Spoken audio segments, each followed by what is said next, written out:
মই হলেতো হুলত দিলোহেঁতেন। মই যদি মুখ্যমন্ত্ৰী হলোহেঁতেন লগে লগে তেওঁক কমেও মই ২৭ বাৰমান ফাঁচি দিলোহেঁতেন। তেওঁ যিবিলাক কাম কৰি আছে ২৭ বাৰমান ফাঁচি হলহেঁতেন মোৰ কাষত পৰিলে হিমন্ত বিশ্ব শৰ্মা। ৰাইজৰ দলে অকলশৰীয়াকৈ খেলিলে যেটা চিটত জিকিব, এলায়েন্স খেলিলে কিজানি তাতকৈ কম চিটতহে জিকিব। অকল গৌৰৱ গগৈক মুখ্যমন্ত্ৰী পাতিবৰ কাৰণেতো আমি এই কাম কৰিব খোজা নাই। নাম্বাৰ 2, বিজেপি চৰকাৰখনে সমগ্ৰ দেশৰ গোটেই দেশৰ সা সম্পত্তি চব বিক্ৰী কৰি সমগ্ৰ দেশৰ ব্যৱসায় বাণিজ্য সকলোকে শেষ কৰি, যিকোনো এজন ব্যৱসায়ী সোধক যে ব্যৱসায় বাণিজ্য খতম, চব মানুহৰ অৱস্থা বেয়া। মানে আপোনাৰ নোটবন্দী, GST, অগৰং বগৰং। আৰে ভাই, হিন্দু মুছলমানৰ কাম কৰি থাকিলে কোনোবাই ভাত খাবলৈ পাব। গোটেই পৃথিৱীৰ মানুহে কি কাম কৰি আছে আৰু আমাৰ গোটেই অসম ভাৰতৰ মানুহ হিন্দু মুছলমানৰ যুঁজত ৰখাই আছে।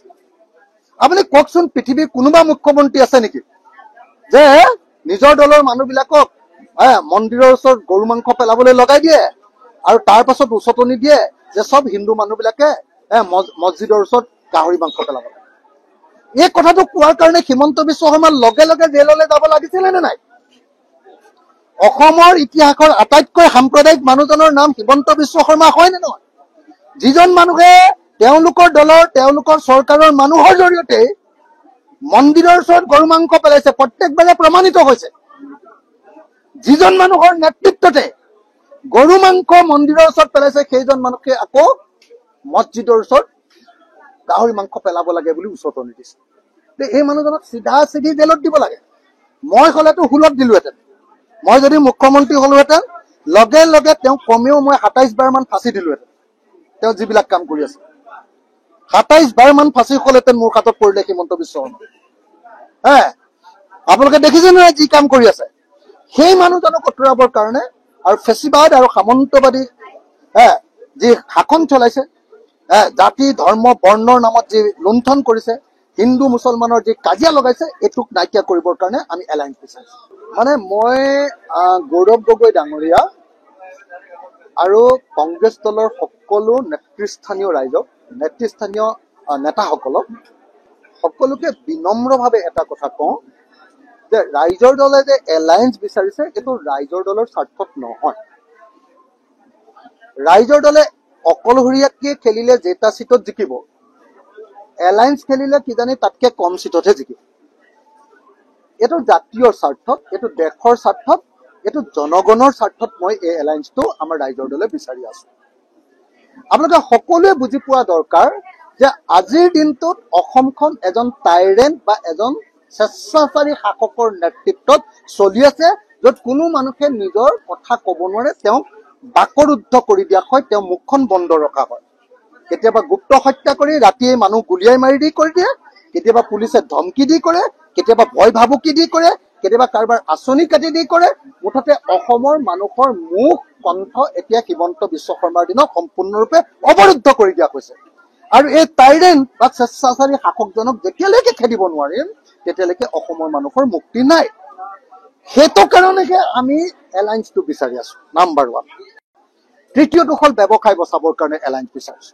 চতুৰ্থটো হ'ল বস্তুৰ মূল্য বৃদ্ধি ৰোধ কৰিবৰ কাৰণে এলায়েন্স বিচাৰিছো। 2 টকাৰ নিমখ 20 টকা হ'ল, 2 টকাৰ মুৰ্গীৰ ডিম, কণী, কুকুৰাৰ কণী এতিয়া 8 টকা হ'ল। কেনেকে মানুহ বাচি থাকিব কওক? মিঠাতেলেই কম নে পেট্ৰলৰ দামেই কম?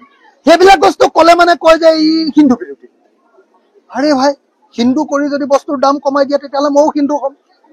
মুছলমানৰ কাৰণে পেট্ৰলৰ দাম 100 টকা লগোৱা, মোৰ কাৰণে 25 টকাত দিয়া, তেতিয়াহ'লে মই তোমালোকৰ পাৰ্টিত জইন কৰিম। মোৰ কাৰণেও আকৌ পেট্ৰলৰ দাম সমান, ডিজেলো সমান, কিন্তু মই মুছলমানক গালি পাৰিলে মই বৰ ভাল মানুহ। এইটো কেনেকুৱা ধৰণৰ কথা?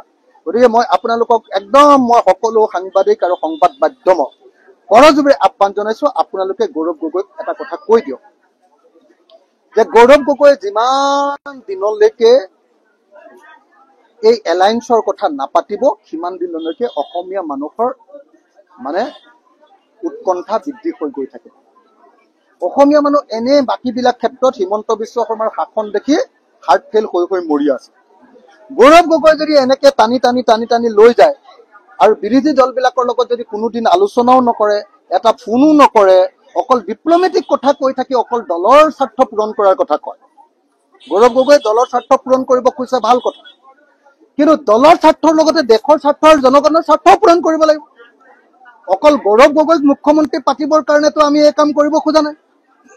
আমি একলগ হ'ব খুজিছো, গৌৰৱ গগৈয়ে মুখ্যমন্ত্ৰী হওক, কিন্তু লগত আমি একলগ কৰিব খুজিছো যে আমি অসমৰ এই টাইৰেণ্টজনৰ হাতৰ পৰা, এই স্বেচ্ছাচাৰী শাসকজনৰ পৰা ৰক্ষা কৰোঁ, আমাৰ দেশখন বিক্ৰী হোৱাৰ পৰা ৰক্ষা কৰোঁ, আমাৰ ব্যৱসায় বাণিজ্যক ৰক্ষা কৰোঁ, মূল্য বৃদ্ধিৰ পৰা ৰক্ষা কৰোঁ, হিন্দু মুছলমানৰ যুঁজখনৰ পৰা অসমক ৰক্ষা কৰোঁ, তাৰ কাৰণে কৰিব।